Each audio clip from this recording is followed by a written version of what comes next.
Dear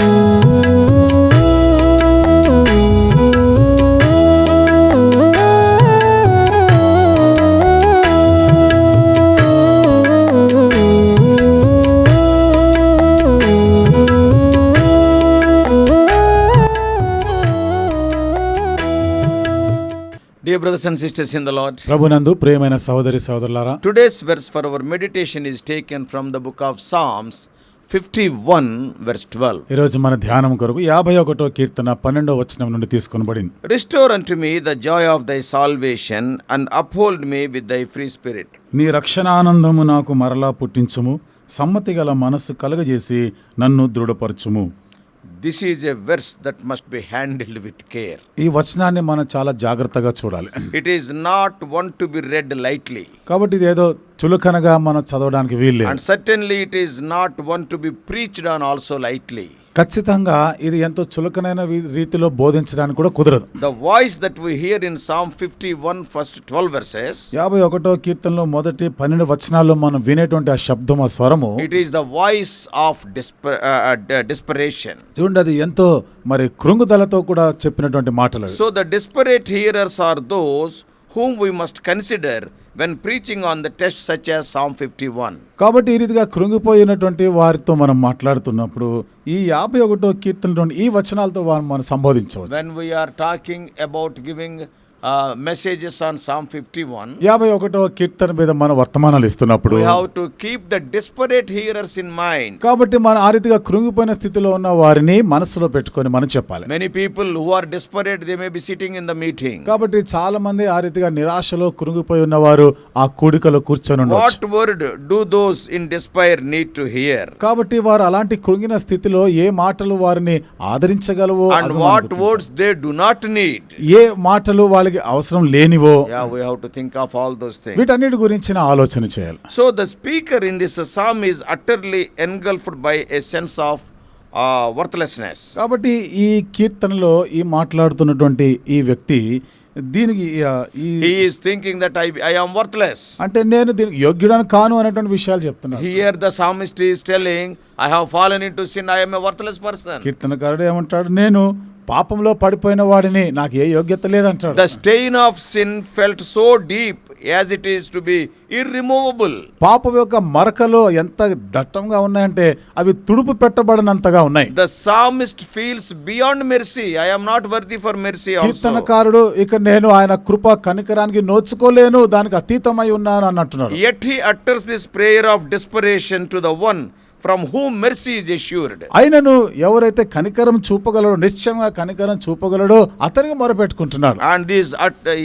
is uttering the prayer of desperation. కాబట్టి ఎంతో కృంగుదలలో ఆ మాటలు పలుకుతా ఉన్నాడు, ప్రార్థన చేస్తున్నాడు. Here is where we find the word for those in despair.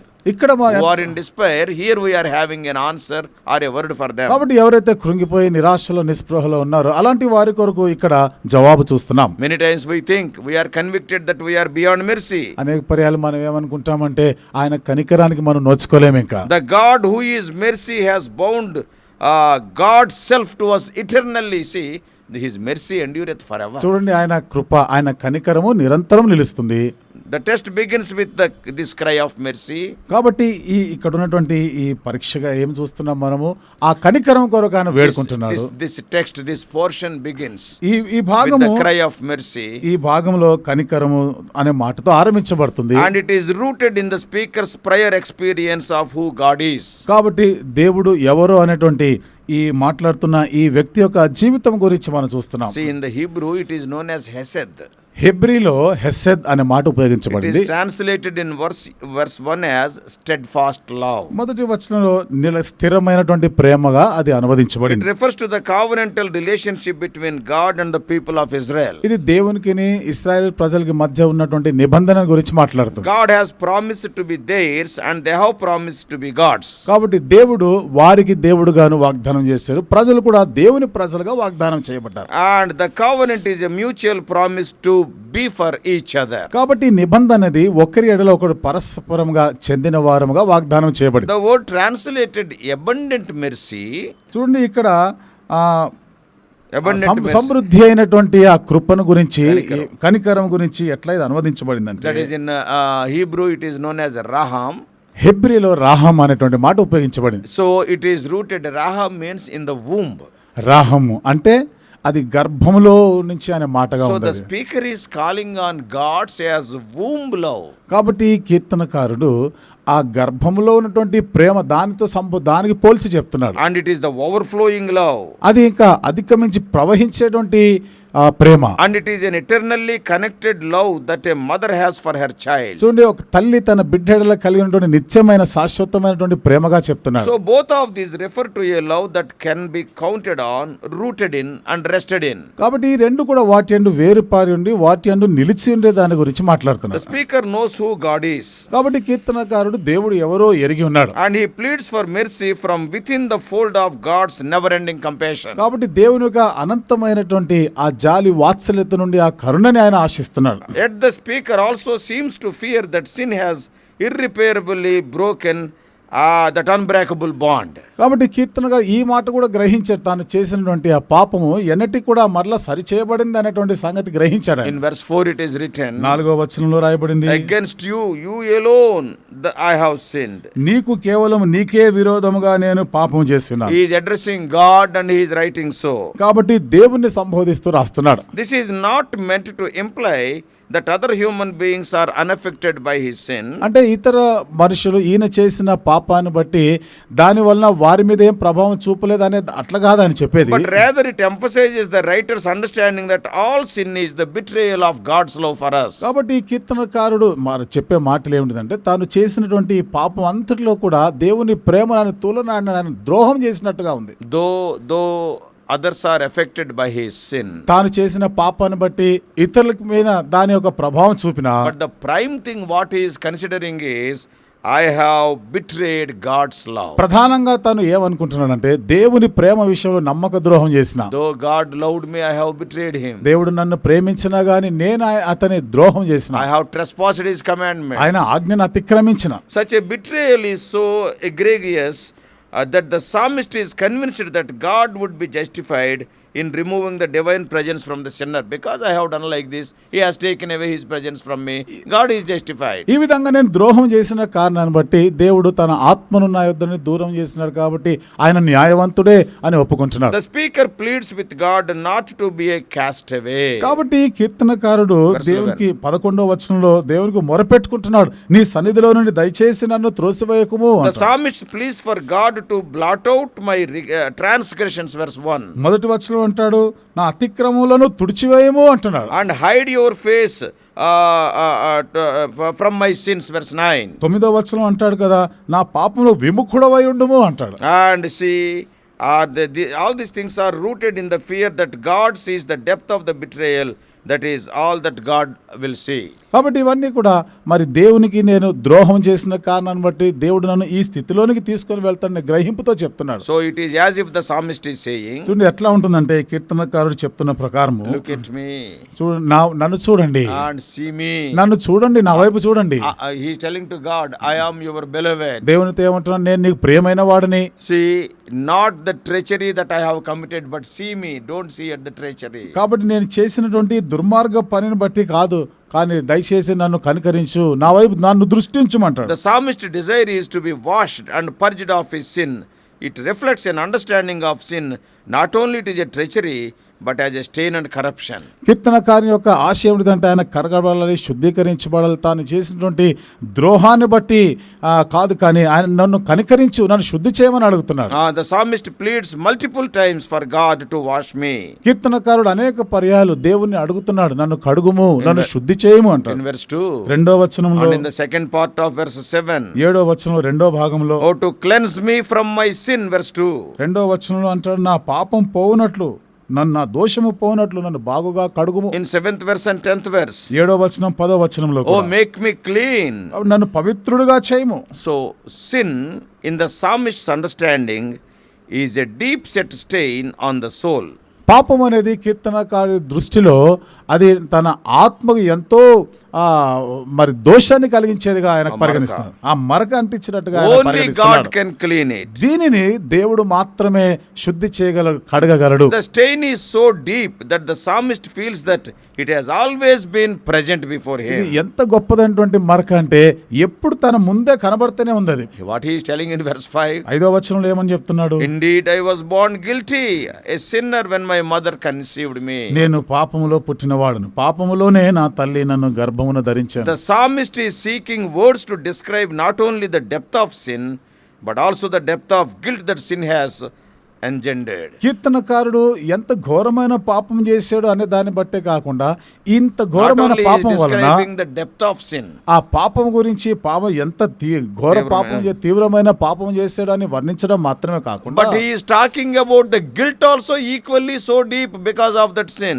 ఆ పాపమును బట్టి ఆ దోషము గురించి కూడా అది ఎంత తీవ్రమైనదో దాని గురించి కూడా మాట్లాడుతున్నాడు. The plea in verse 7, 7వ వచనం తన మొర ఏమిటిదంటే what he is writing? ఏమని రాస్తున్నాడు? Purge me with hyssop and I shall be clean. హిస్సోపుతో నా పాపం పరిహరింపు, నేను తెల్లగా ఉంటున్నా. Probably it refers to a cleansing ceremony for the one who has been cured of skin disease, as we read in Leviticus 14th chapter. బహుశా లేవియాకాండం 14వ అధ్యాయంలో శరీర చర్మ వ్యాధితో ఉన్నవాడు ఆ శుద్ధీకరించబడేటువంటి ఆ విధానం గురించి మాట్లాడుతున్నావచ్చు ఇక్కడ. If you read Leviticus 14 verses 2 to 9, లేవియాకాండం 14వ అధ్యాయం 2 నుండి 9 వచనాల్లో చదివితే what the priests were doing, అక్కడ యాజకులు ఏం చేస్తా ఉన్నారు? it is a ceremony in which the hyssop is dipped into the blood of the sacrificed bird. ఇక్కడ హిస్సోపుని ఒక పక్షిని బలి అర్పించిన తర్వాత దాని రక్తంలో హిస్సోపును ముంచి and sprinkled on the person who has been healed, కాబట్టి స్వస్థత నొందిన బాగుపడిన ఆ వ్యక్తి పైన దాన్ని చిలకరించాడు. and enables that person to be reintegrated into the community again. కాబట్టి ఆ వ్యక్తిని మరలా సమాజంలోనికి చేర్చబడేదానికి యోగ్యుడవుతున్నాడు. Just as one with leprosy or a similar disease is exiled from the community, ఏ రీతిగా అయితే ఒక కుష్టు వ్యాధి గలవాడు గానీ ఆ రకమైనటువంటి వ్యాధితో ఉన్నవాడు సమాజం నుండి వెలివేయబడి ఉంటాడు. so the psalmist believes that the corruption wrought by sin justifies exile from God's presence. కాబట్టి కీర్తనకారుడు తాను చేసినటువంటి ఈ పాపమే దుర్మార్గము దేవుని సన్నిధి నుండి బయటికి వెళ్ళిపోవలసిన దానితోనే ఆయన చెప్పుకుంటున్నాడు. The speaker is longing to be cleansed so that communion with God can be restored. కీర్తనకారుడు బాగుపడేదానికి శుద్ధి చేయబడే దాని గురించి ఆర్తనాదం చేస్తున్నాడు, తద్వారా మరలా దేవుని సమాజంలో ఆయన చేరాలని. Let us see verse 8. 8వ వచనం చూద్దాం. Let me hear joy and gladness, let the bones that you have crushed rejoice. ఉత్సాహ సంతోషములు నాకు వినిపింపుము, అప్పుడు నీవు విరిచిన ఎముకలు హర్షించును. The rent that sin has caused in the relationship between God and the psalmist has drained all joy from the psalmist's life. దేవునికి కీర్తనకారుడికి మధ్య ఏ పాపం జరిగిందో ఆ పాపం ఏం చేసిందంటే తన శక్తి సారం అంతా కూడా పోయేటట్టు చేసింది. Joy is found in God's salvation, verse 12. 12వ వచనంలో ఆనందము అనేది దేవుడిచ్చే రక్షణలోనే చూస్తున్నాం. And also in the communion with God from which the psalmist feels exiled. కాబట్టి మరి దేవునితో మరలా చేరి ఆయన సమాజంలో చేరటం వలన, ఎందుకంటే అక్కడ నుండి వెలివేయబడ్డాడు కాబట్టి మరలా సమాజం తిరిగి వచ్చినప్పుడే సంతోషంగా ఉండగలడు. Only when the corrupted soul has been purified, ఎప్పుడైతే పాడైపోయినటువంటి ఈ యొక్క ఆత్మ మరలా శుద్ధీకరించబడుతుందో, when God creates in the sinner a clean heart and a new and right spirit in verse 10, 10వ వచనం ప్రకారం పాపి యొక్క హృదయంలో దేవుడు శుద్ధ హృదయం కలగజేసి ఒక స్థిరమైన మనసు నూతనంగా then పుట్టించినప్పుడు only he can enjoy the joy of salvation and it can be restored. అప్పుడు మాత్రమే రక్షణానందమును ఆయన అనుభవించగలడు, మరలా రక్షణానందం పొందగలడు ఆయన. So the words of Psalm 51 are the disparate words of one who feels desperately cut off from the presence of God. కాబట్టి 51వ ఈ కీర్తన ఎవరైతే ఎంతో కృంగిపోయినటువంటి స్థితిలో దేవుని సన్నిధి నుండి నేను వెలివేయబడిన స్థితిలో ఉన్నాను అనేటువంటి ఆ భావనలో ఉన్నారో వారిని ఆదరించడానికి రాయబడిన So మాట. the psalmist here is broken by guilt and sin. కాబట్టి కీర్తనకారుడు తను చేసినటువంటి ఆ పాపము దోషాన్ని బట్టి విరగొట్టబడి So ఉన్నాడు. he is pleading God for restoration. మరలా సమకూర్చబడే దాని కొరకు దేవునికి మొరపెడుతున్నాడు. So there are many among the congregants who share such brokenness. కాబట్టి ఇలాంటి విరిగినటువంటి స్థితిని గురించి పంచుకునే వారు సమాజంలో చాలా మంది ఉన్నారు. There are those who will hear the words that we preach, who are convinced that God justified in abandoning them in abandoning them, God is right. కాబట్టి దేవుడు వారిని విడిచిపెట్టాడా? అయితే దేవుడు న్యాయవంతుడే ఆ విషయానికి వస్తే. Because sin has rendered them utterly unworthy of the communion with God. ఎందుకంటే పాపం అనేది దేవునితో సహవాసము సంభాషణ చేసే దాని నుండి వారిని వేరు చేసింది. Then what words can we offer to such desperate people? అలాంటప్పుడు అలాంటి ఆ నిస్పృహలో నిరాశలో ఉన్న వారికి ఏ మాటలు మనం చెప్పగలం? The word that Psalm 51 offers to the desperate is the reiteration of the nature of God to whom we pray. 51వ కీర్తనలో అట్లా నిరాశలో ఉన్న వారికి మనం చెప్పగలిగినటువంటి మాట ఏమిటిదంటే, ఎవరైతే God is a God of steadfast love. మన దేవుడు స్థిరమైనటువంటి ప్రేమ గలవాడు, He is a God of abundant mercy. ఆయన సమృద్ధి అయినటువంటి కృపా వాత్సల్యమును చూపేవాడు. He is a God who is eternally for us with endless love of a mother for her child. కాబట్టి ఒక తల్లి తన బిడ్డ ఎడల ఎలాంటి అంతం లేని ప్రేమను చూపిస్తుందో అంతటి ప్రేమ చూపించే ప్రేమ గలవాడు దేవుడు ఉన్నాడని. Have you committed any sin? నువ్వేదైనా పాపం చేసేవా? Knowingly or unknowingly? తెలుసో తెలవకో గాని. Are you like David in David's condition? నువ్వు కూడా దావీదు వలెనే, అంటే దావీదు స్థితిలో నువ్వు ఉన్నావా? With the authority of the word of God we are telling. మరి దేవుని వాక్యం యొక్క అధికారంతోనే చెప్తున్నావు. The God who is everlasting love will never abandon us. శాశ్వతమైనటువంటి ప్రేమ కలిగిన దేవుడు మనల్ని ఎన్నడూ కూడా విడిచిపెట్టేవాడు కాదు. Your guilt may be saying. నీ దోషము నీ మీద దోషారోపణ చేస్తుండొచ్చు. And what your conscience is నీ telling. మనస్సాక్షి ఏమని You చెప్తా have ఉంది? committed sin. నువ్వు పాపం చేసేసినావు. God left you. అయిపోయింది, దేవుడు నిన్ను Even విడిచిపెట్టాడు. Satan is telling. సాతానుడు కూడా చెప్తా ఉంటాడు, Arey, God left you long back. దేవుడు ఎప్పుడో నిన్ను విడిచిపెట్టినాడు. Others are telling. వేరే వాళ్ళు కూడా చెప్తారు. Everybody is pointing their finger at you. అందరూ నీ వైపు వేలెత్తి చూపిస్తుండొచ్చు. Remember one అయితే thing. ఒక విషయాన్ని గుర్తుపెట్టుకో. From the experience of David. దావీదు యొక్క అనుభవంతో If you చెప్తున్నా. are in a desperate condition. ఒకవేళ నువ్వు అలాంటి ఒక కృంగిపోయిన నిరాశలో ఉన్నావంటే, We tell you that our God is a God of steadfast love and abundant mercy. మన దేవుడు స్థిరమైనటువంటి ప్రేమ కలిగిన వాడు, వాత్సల్య బాహుళ్య చొప్పున ఆయన కృప చూపించేవాడు. The God who is everlasting love will never abandon us no matter what our guilt says. శాశ్వతమైనటువంటి ప్రేమ చూపే దేవుడు మనం ఎన్నడూ విడిచిపెట్టాడు. మన దోషము ఎంత ఘోషిస్తున్నా కానీ ఆయన మనల్ని విడిచిపెట్టాడు. Steadfast love and abundant mercy heal us not only of the stain of sin but also of the lie of our unworthiness. స్థిరమైనటువంటి ప్రేమ, తర్వాత ఆయన కృపా బాహుళ్యము మనం చేసిన పాపము నుండి మనల్ని కడగడము, మనల్ని ఆ శుద్ధి చేయడం మాత్రమే కాకుండా మన ఆత్మ కలిగినటువంటి దోషాన్ని కూడా అది తీసివేస్తుంది. Yeah, it also, see, our own self will say you are unworthy person, you are a worthless person. మన స్వీయ చిత్తం ఏమంటుంది? నీవు అయోగ్యుడవు, నీలో ఎలాంటి యోగ్యత లేవు అంటుంది. But the love of God will remove that also. అయితే దేవుని ప్రేమ దానిని కూడా తొలగిస్తుంది. Who among us does not need to hear this word? ఈ మాటలు వినని వారు ఎవరున్నారు మనలో? Everybody needs. అందరికీ అవసరమైనది. Therefore let us get ourselves cleansed thoroughly. కాబట్టి సంపూర్ణంగా మనం కడగబడదాం.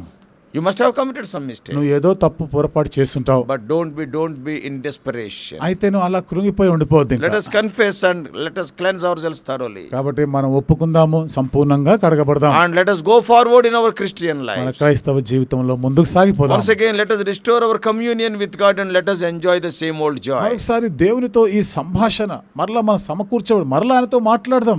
ఈ యొక్క సహవాసంలో సంతోషిస్తూ కొనసాగిపోదాం. And may God help us. దేవుడు మనకి సహాయం చేయనుగా. Let us pray. ప్రార్థన చేసుకుందాం.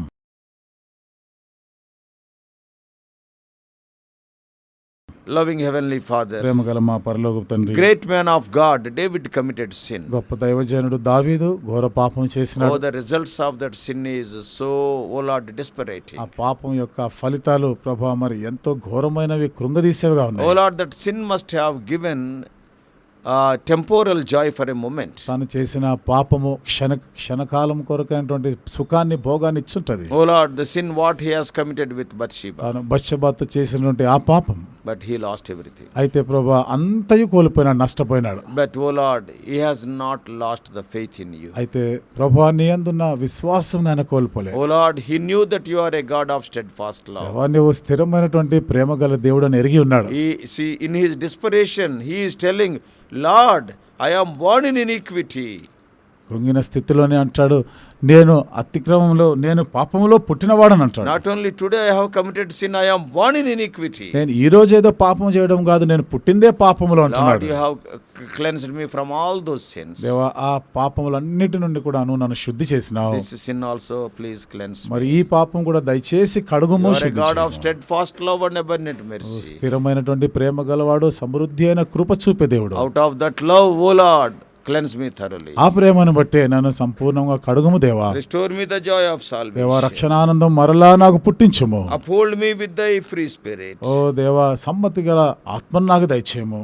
What a wonderful prayer. ఎంత అద్భుతమైన ప్రార్థన ఇది. Any one of us who are hearing this message, మరి ఈ వర్తమానం వింటున్న మా ప్రియులు ఎవరైనా గానీ, suppose if they are in a fallen state, ఒకవేళ ప్రభా పడిపోయిన స్థితిలో ఉంటే, Lord, if they are in a conviction that I cannot be restored, నేను ఇంకా మరలా సమకూర్చబడలేను, బాగుపడలేను అనేటువంటి ఆ స్థితికి వచ్చుంటే, speak to them. దేవా వారితో కూడా Give them the మాట్లాడండి. courage to confess their sin. దేవా, వారి పాపములు ఒప్పుకునేటువంటి ధైర్యం ఇవ్వండి. Yes, Lord, it is true. To confess our sins, we are a failure. It needs courage. నిజమే ప్రభా, నేను తప్పు చేశాను, పాపం చేసి నేను ఒప్పుకోవాలంటే దానికి ధైర్యం కావాలి.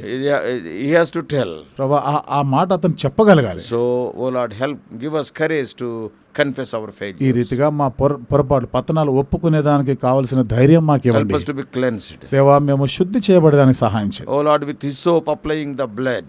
ఓ ప్రభా, మరి రక్తంలో ముంచిన హిస్సోపుతో, Oh Lord, what a wonderful picture it is from Leviticus. లేవియా కాండము నుండి ఎంత అద్భుతమైనటువంటి దృశ్యం ఇది. Oh Lord, cleanse us thoroughly. దేవా, మమ్మల్ని సంపూర్ణంగా కడగండి. Restore us, oh Lord, the joy of salvation. రక్షణ ఆనందము మరలా మాకు Once పుట్టించండి. again, restore us to the joy of communion with the Lord. మరొక పర్యాయం మా దేవునితో ప్రభా మేము తిరిగి మాట్లాడేదానికి, సంభాషించేదానికి సహాయం చేయండి. Lead us and guide us in the future. ప్రభా, మరి రాబోతున్న కొరకు మీరే నడిపించి నాయకత్వం All day be వహించండి. with us.